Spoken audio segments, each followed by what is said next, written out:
우리가 앞서 말씀에서 나누었듯 고린도전서는 바울이 고린도 교회에 보낸 편지입니다. 고린도 교회에는 여러 가지 문제들이 있었습니다. 우리가 지난 몇 주간에 걸쳐서 나눈 말씀들 가운데에는 그러한 문제들이 무엇이었는지를 보여줍니다. 고린도 교회는 여러 가지 문제가 있었는데 그 중에 서로가 무리를 나누어 갈등했던 문제가 있었습니다. 또 아버지의 유산을 차지하기 위해서 양어머니와 결혼한 성도와 그것에 대해서 아무런 조치도 취하지 않은 문제가 있었습니다.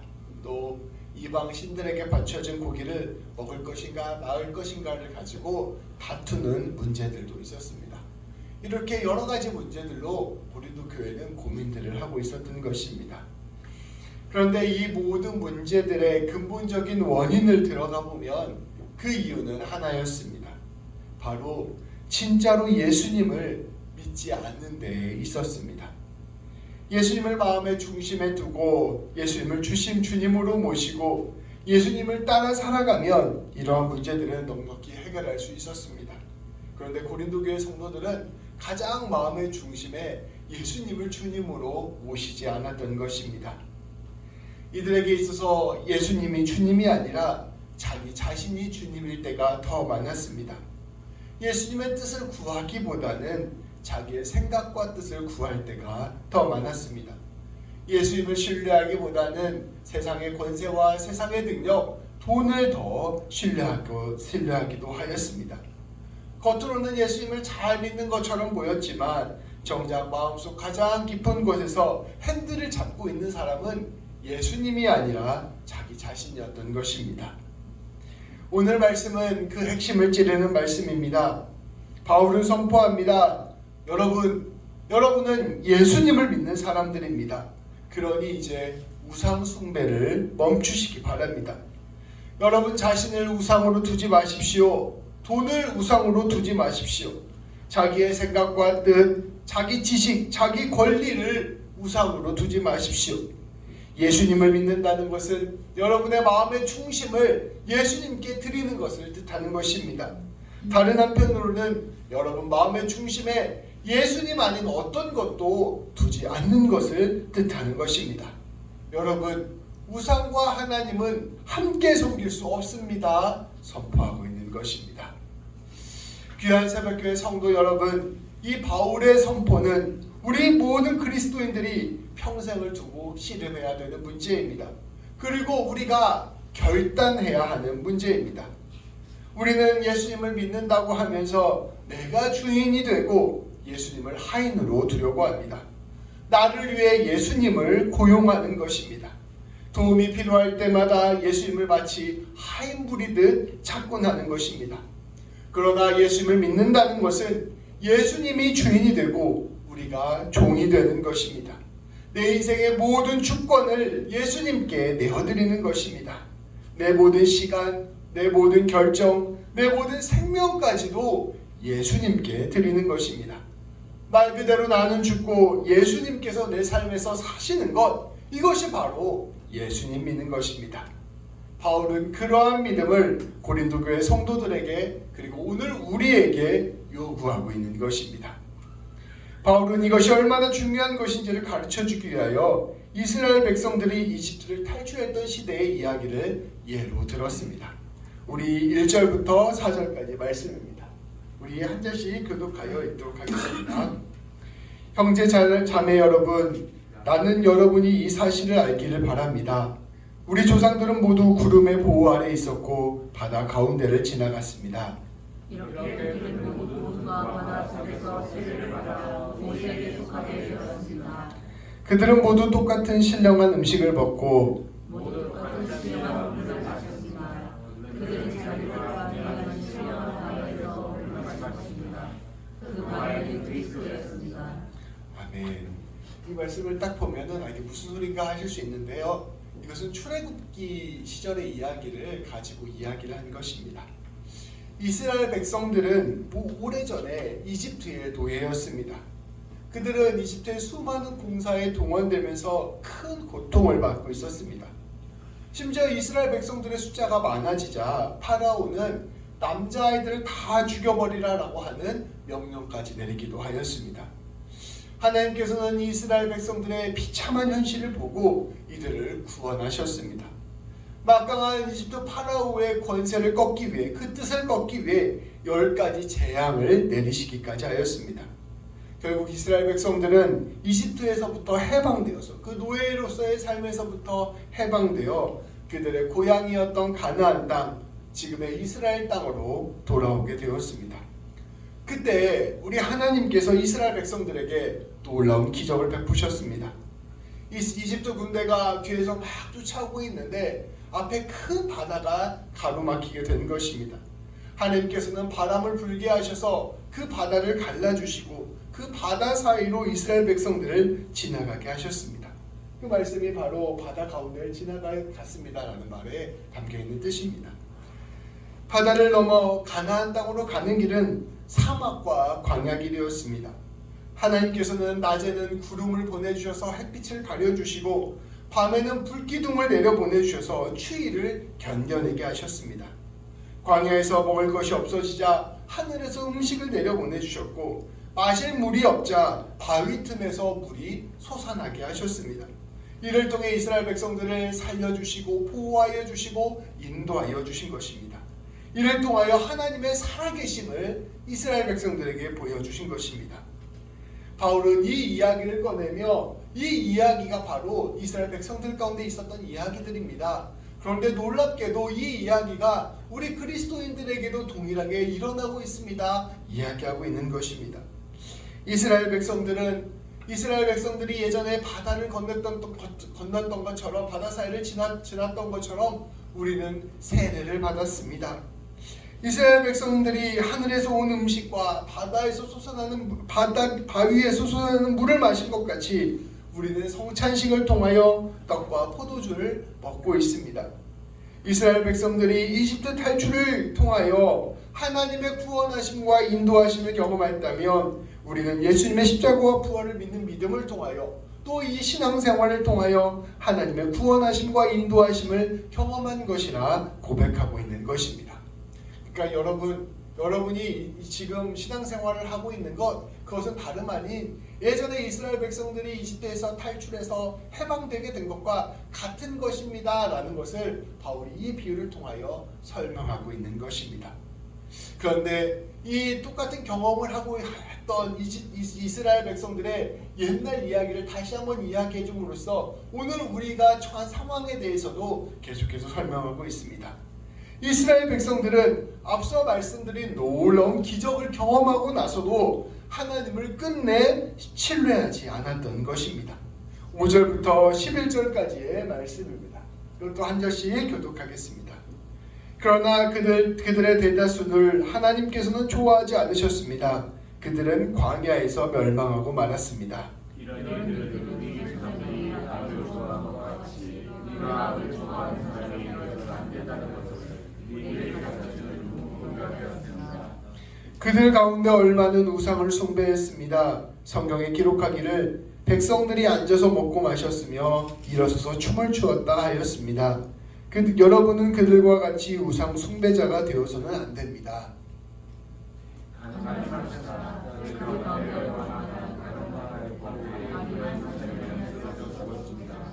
그리스도를 시험하지 맙시다. 그들 가운데 얼마는 그리스도를 시험하였고 뱀에게 물려서 죽었습니다.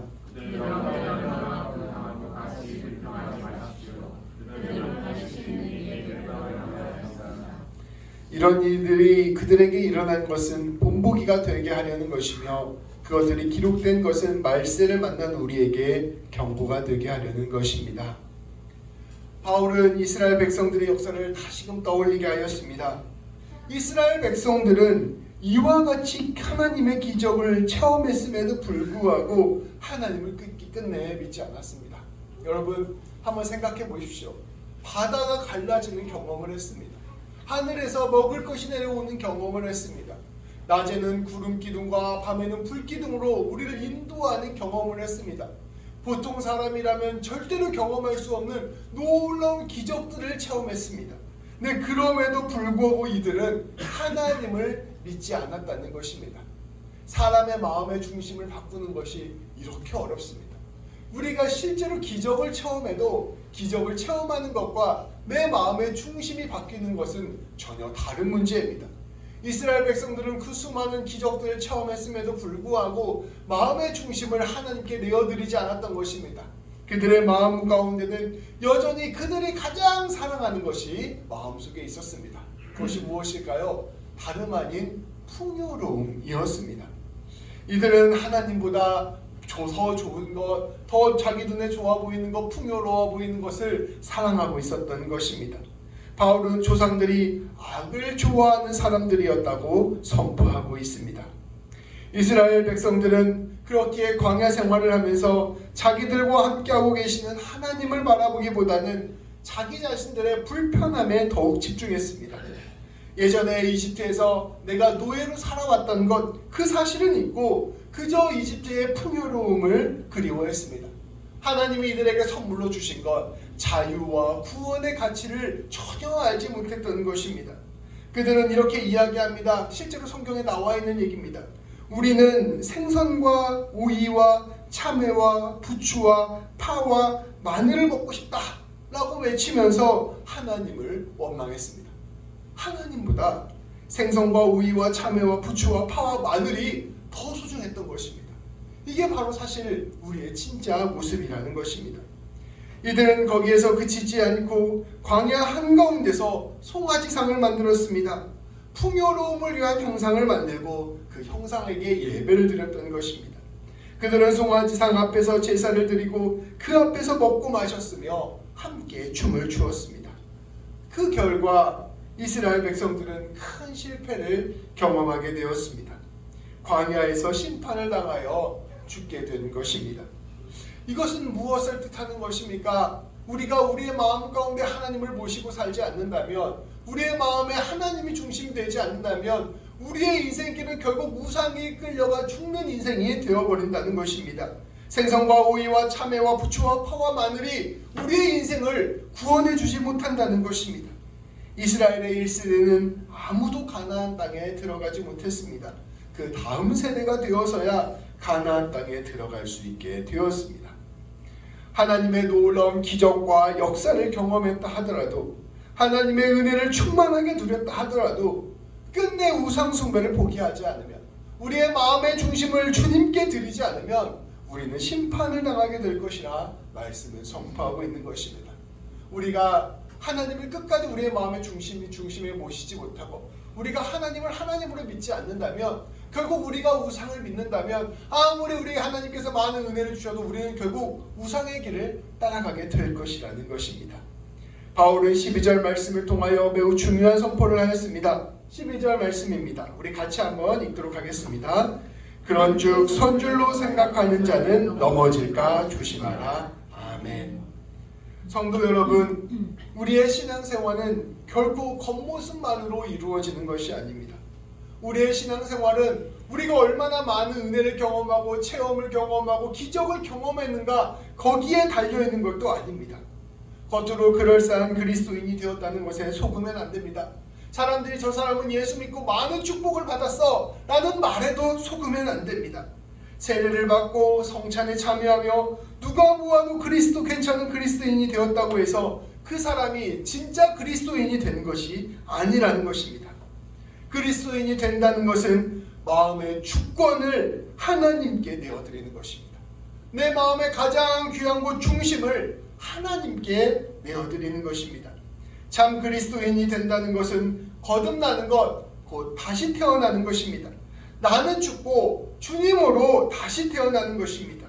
모든 우상을 내려놓고 하나님이 내 하나님이라는 것을 고백하는 것입니다.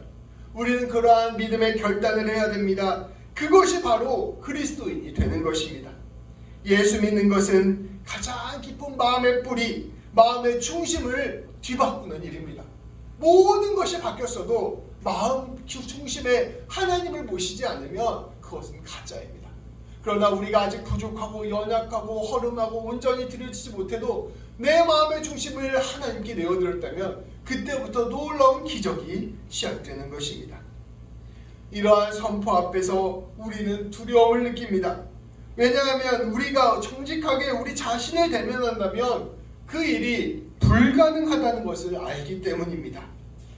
위대한 종교개혁가 칼뱅은 사람을 우상 만드는 공장이라고 하였습니다. 끊임없이 우리 안에서는 새로운 우상이 생겨나는 것입니다. 우리는 늘 교만과 불신앙 사이를 왔다 갔다 하면서 내가 좀 잘한다 싶으면 교만한 내 우상이 생기고, 내가 좀 못한다 싶으면 좌절하고 절망하는 내 마음을 발견하게 됩니다. 우상 숭배를 벗어났다고 생각하는 순간 다시 교만에 빠지는 것, 여전히 자기 중심성을 포기하지 못하는 것이 바로 우리들의 진정한 모습인 것입니다.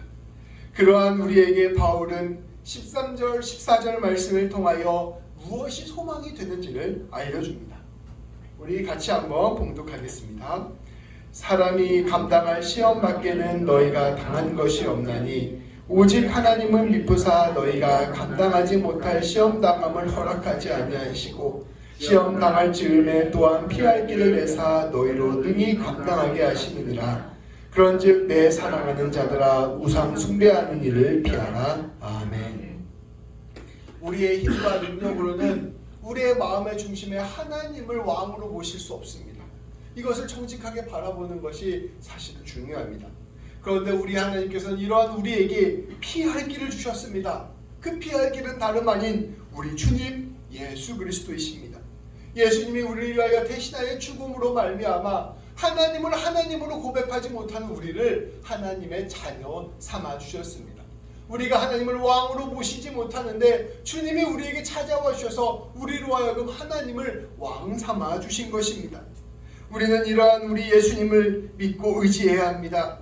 우상 숭배하는 우리의 모습, 교만한 우리의 모습, 불순종하는 우리의 모습, 실패하는 우리의 모든 모습을 예수님 앞으로 가지고 나아가야 합니다.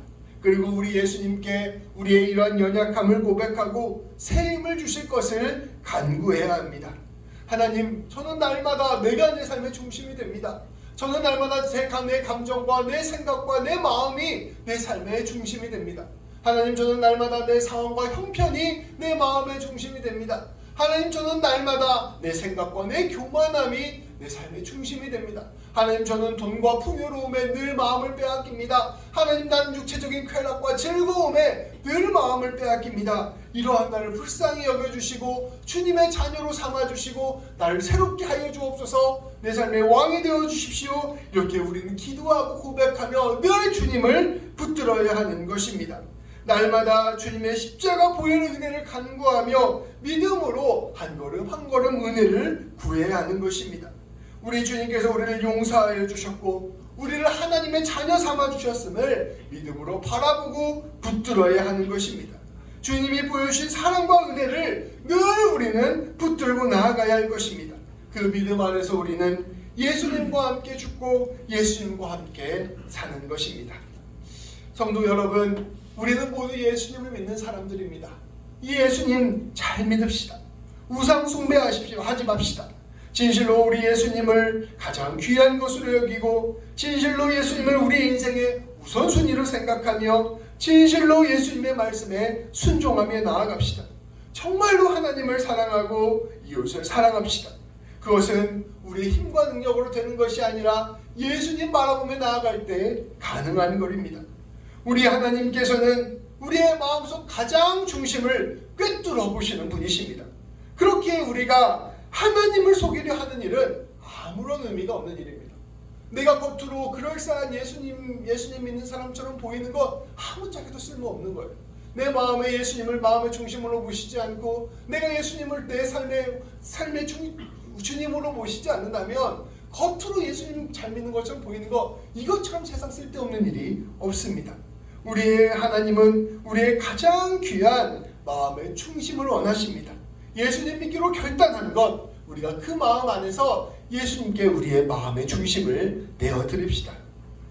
우리가 이처럼 주님을 진실로 믿으며 나아갈 때, 내가 진짜로 주님을 믿기로 결심하고 주님의 뜻을 이루어가기로 다짐할 때 우리는 놀라운 주님의 역사를 이루는 삶을 살 것입니다. 우리 하나님께서 내가 예수님 믿기로 결단하는 그 마음, 내 마음의 중심을 예수님께로 드리는 그 마음에 마음을 엄청나게 많이 원하시는 게 아니에요. 그 마음 갖기는 정말로 어려운 마음입니다. 그 마음에 아주 조그만 마음이라도 주님이 있기를 원하시는 것입니다. 겨자씨만한 믿음이라도 우리 안에 있기를 원하는 것입니다. 주님, 내가 주님을 내 삶의 주님으로 모시겠습니다 라는 마음에, 그 마음이 겨자씨만한 마음만 있어도 주님은 그것을 기뻐히 받으신다는 것입니다. 그리고 그러한 겨자씨만한 믿음만 있어도 산을 바꿀 것, 산으로 옮길 것이다 라고 말씀하여 주시는 것입니다. 우리가 예수님을 내 삶의 왕으로 모시겠다, 주님으로 모시겠다, 이 결심이 아주 작은 것이라 하더라도 그것이 진실된 것이라면 그것은 산을 옮길 만한 위대한 역사가 일어나는 믿음이 됩니다.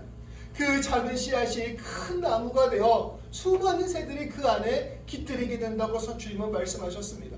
우리가 우리 하나님을 우리의 삶의 중심으로 모시고 예수님을 우리의 중심으로 모시게 된다면 우리는 수많은 사람들이 우리 안에서 쉴 수 있는 큰 나무와 같은 사람이 될 것입니다. 30배, 60배, 100배의 결실을 맺는 놀라운 역사가 일어나게 될 것입니다. 우리가 진실로 예수님 믿기로 결단할 때 그 믿음이 수많은 사람들을 살리고 하나님의 복과 은혜를 드러내는 귀한 통로가 될 것입니다. 우리 귀한 성도님들, 오늘 예배 자리에 나와서 다시 한번 결단했으면 좋겠습니다. 내 마음의 중심에 예수님이 있게 하여 주옵소서. 예수님이 우리의 주님이 되게 하여 주옵소서. 그 결단을 통하여 놀라운 주님의 일들 이루어가는 우리 귀한 성도님들 되시기를 주님의 이름으로 축복합니다. 기도하시겠습니다. 하나님, 우리에게는 진실로 믿음이 필요합니다. 그 믿음은 다름 아닌 예수 그리스도를 우리의 주님으로 모시고 예수 그리스도를 우리의 왕으로 모시는 그 믿음의 결단임을 주님께 고백합니다. 하나님 아버지, 우리가 다른 그 무엇도 아닌 예수님만을 우리의 삶의 중심으로, 주님으로, 왕으로 모실 수 있도록 인도하여 주옵소서. 겨자씨만한 믿음이라도 생기게 알려주시고 그 믿음을 통하여 주님 붙들고 나아가는 우리 모두가 되게 하여 주옵소서. 하나님, 우리 귀한 성도님들 한 분 한 분이 이처럼 믿음 안에서 심겨져서 아버지 하나님 이 땅 가운데 빛과 소금의 역할을 감당하게 하시고 많은 사람들에게 사랑과 용서를 나누어 주며 아버지 수많은 사람들의 생명을 살리는 귀한 일들 감당하는 귀한 성도님들 될 수 있도록 인도하여 주옵소서. 우리 주님 예수님의 이름으로 기도합니다. 아멘.